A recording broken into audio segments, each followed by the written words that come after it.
आ जाएंगे रखना है। कैसी है आप सब? आई होप आप सब अच्छे होंगे गाइस। तो फाइनली मैं बता चूँ अभी बस नहा के फटाफट रेडी होती हूँ और आज निकलना है हम लोगों को एक बहुत ही प्यारी लोकेशन पे। बट मौसम थोड़ा ख़राब हो रहा है, बट फिर भी हम आज जाने वाले हैं।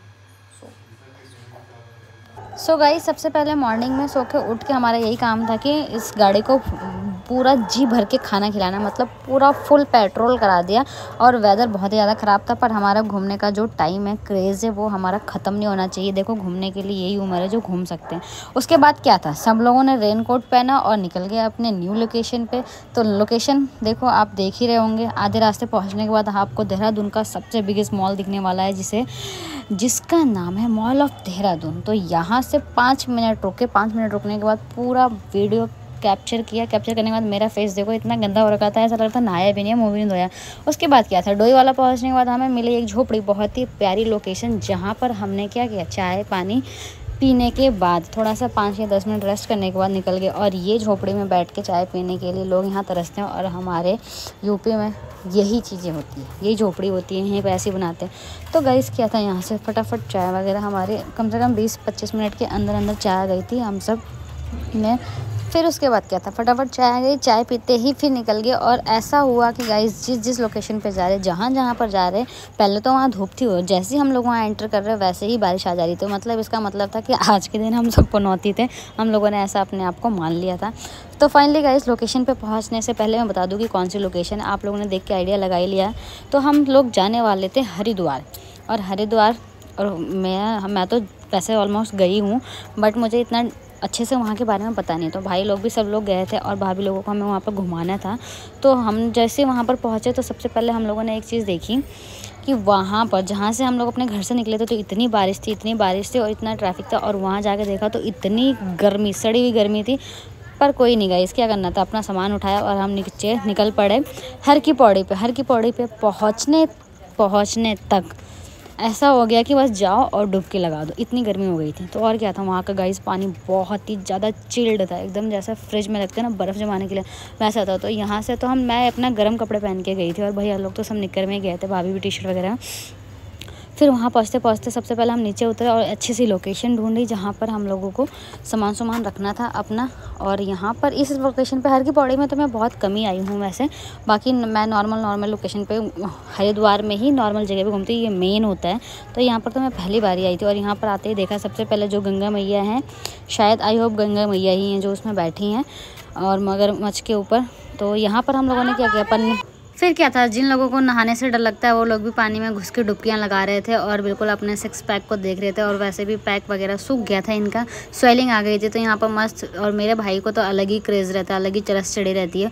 वो कूद गया बीचों बीच अपना हरिद्वार में नहाने के लिए, और हम लोग तो इधर चैन पकड़ के नहा रहे और सब लोग काँप रहे, और वो उधर कूद गया और बीच में चला गया। और पानी का बहाव इतना तेज़ था गाइस, इतना तेज़ था कि अगर कोई संभलने वाला इंसान ना हो तो वो तो डायरेक्ट पता नहीं कहाँ से कूदेगा और कहाँ जाएगा, वो कोई आइडिया नहीं लगा सकता। बट ये साइड किनारे में ही था, उसको देख के और लोग भी कूद रहे थे। वैसे देखो कितनी फैसिलिटी लगाई गई है कि इस रेलिंग के बाहर नहीं जाना है, क्योंकि उधर से क्या गिरने का ही, आप बहने का भी डर हो सकता है। तो फाइनली ये तो पकड़ के आई गया था बंदर। वैसे भी ये बंदर ही है, हमेशा हर बार का यही काम होता है इसका। जैसे ही हरिद्वार जाता है वो बीच में कूदना होता है उसको एक ना एक बार। तो उसके बाद हम लोग, मैं ढूंढ रही उसको दूर तक, और ये पीछे से आया डायरेक्ट मेरे। मैं तो डर गई कि गया कहाँ, और भयंकर वहाँ से। और लोग भी ऐसे कूद रही, 4 सीढ़ी के अंदर पैर रखते ही इतना ठंडा कपकपी। और इन सब लोगों ने नहा लिया। यहाँ पर पता नहीं किसी ने जीतू को बोल दिया कि भाई मेरे लिए गंगा जल भर लिया।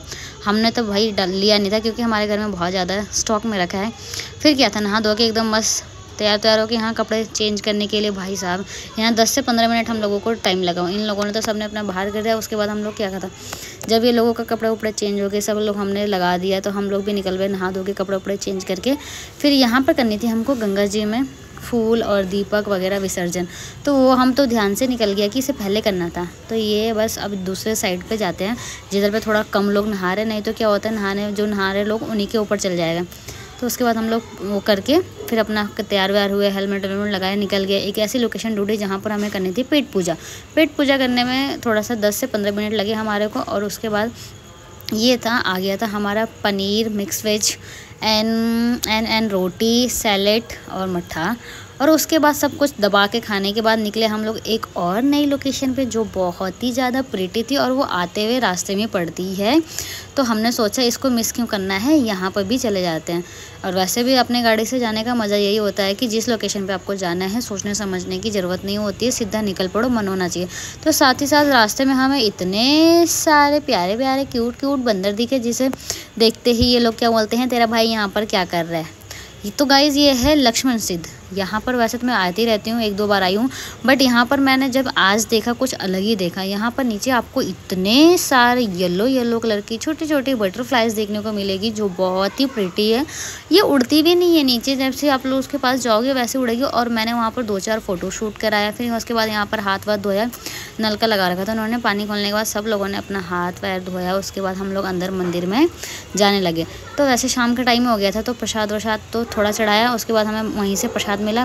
धूपबत्ती हमें बाहर जलानी थी, अंदर जलाने से धुआं हो जाता है बहुत और घुटन से जाती है। तो इसलिए हमें पहले बोल दिया था वहाँ के पंडित जी ने कि धूपबत्ती बाहर जलानी है। जलाने के बाद क्या था, प्रसाद मिला। प्रसाद लेते ही खाते पीते हम लोग निकल गए। फिर वापस बाहर को आ गए मंदिर से। और यहाँ आते ही सबसे पहले भैया भाभी की फ़ोटो वगैरह शूट किया। और यहाँ फिर ये देखो, ये वो जो येलो पत्ते जैसे दिखने वाली ये सारी बटरफ्लाई है। तो हमारी सबकी गाड़ियाँ यहाँ लगी थी और उधर क्लीन होता है। और यहाँ पर गाइस एक चीज़ और बताऊँ कि यहाँ पर हाथी भी आते हैं रात के टाइम पे। अगर आप जाते हो कभी तो यहाँ पर आपको जानवर देखने को ज़रूर मिलेंगे, बट ऐसे टाइम पे जाना नहीं चाहिए। तो पूरा जंगल क्या था, घूम फिर के आराम से देखते रहे। और जैसे हम वापस आए अपनी गाड़ी के पास तो यहाँ देखा इतनी सारी बटरफ्लाई बैठी थी ये हैंडल के ऊपर। तो हमने सोचा पहले इसे हाथ लगाती हूँ, नीचे उड़ेगी तो नहीं। जैसे मैंने हाथ लगाया फिर ये देखो वापस आके बैठ गई। और ये चिपक गई थी ऐसे जैसे कि बहुत अच्छे से जानती होगी। ये बोल भी नहीं रही थी, मतलब उड़ भी नहीं रही थी, डर भी नहीं रही थी। फिर एक बंदर भी हम लोगों को कैसे देख रहा था जैसे पता नहीं क्या हो गया। तो गाइस वहाँ से निकलने के बाद फिर हम दोबारा वापसी में भी हमें यही रूट से आए थे। तो हमें दोबारा से मॉल ऑफ देहरादून देखने को मिला। तो हमने क्या किया, देहरादून मॉल ऑफ देहरादून के बगल में ही एक जूस वाला था। तो हमने सोचा पहले यहीं से गन्ने का जूस घटक लेते हैं, शरीर को ठंडा करते हैं, फिर घर आते हैं। घर आते ही सबसे पहले कपड़े उपड़े धोने के लिए रख दिया। फिर बनाई मैंने इधर लेमन टी, क्योंकि गले में बहुत खराश हो गई थी क्योंकि सुबह से भीग रहे थे। तो फटाफट मैंने सबके लिए अच्छी से एकदम कड़क वाली लेमन टी बनाया। लेमन टी बनाने के बाद फिर खाने पीने की बनाने की तैयारी करने लगे। उससे पहले मैं थोड़ा सा ले आई थी फास्ट फूड। और आज भाभी बना रही है हम सबके लिए अपने हाथों से घाटी। और ये घाटी हम लोगों ने बहुत ही कम खाया यहाँ पर, क्योंकि ये ज़्यादातर हमारी बनारस की फेमस डिश है। तो ये गांव में ज़्यादा बनाता है और यहाँ पर मुझे इसका मसाला नहीं मिलता सत्तू। फिर उसके बाद क्या आता है, इसको मसाला तैयार करने के बाद इधर छोटे छोटे डोई बना के उसके अंदर भरना था। ठूस ठूस के भरने के बाद गोल शेप दे दो, जैसी शेप आपको देनी है वैसे शेप दे दो। उसके बाद इसको रख दो थोड़ा सा हल्का 10-5 मिनट। ये देखो ऐसे करके बिल्कुल बारीक बारीक अच्छे से बनाना है। फिर लास्ट में जो ये सत्तू बच गया था थोड़ा सा इसको मैंने चिपका लिया, खटापट गाल लिया। खाने के बाद क्या था, भाभी अब इधर लग गई फ्राई करने, खाना बनाने की तैयारी। तो हमने आज लाइट ही बनाया था, यही सिर्फ यही बनाया और चटनी बनाई। तो इधर इधर फ्राई हो रहा था, तब तक मैंने एक तरफ चटनी बनाने की तैयारी कर ली। सारे ऑलमोस्ट हो ही गए थे, थोड़ा ही सा बचा था। फिर बना के थोड़ा उसको देर कर लिए, ढक दिया ताकि एकदम गर्म से कच्चा सा लगता है। ढकने के बाद क्या था, फिर इधर तब तक जीतू भी आ गया था, दूध सब गर्म कर दिया था, सारा खाना हो गया था। इसने अपने फटाफट कपड़े उपड़े चेंज किए। चेंज करने के बाद हम लोगों ने खाना पीना खा लिया। ये जीतू तो साड़ी ना मिलते हैं नेक्स्ट वाले ब्लॉग में, तब तक के लिए बाय बाय, टेक केयर। जो चैनल पे नए हैं चैनल को सब्सक्राइब कर देना, बेल आइकन प्रेस कर देना ताकि आने वाली वीडियो की नोटिफिकेशन आप लोगों को मिलती रहे।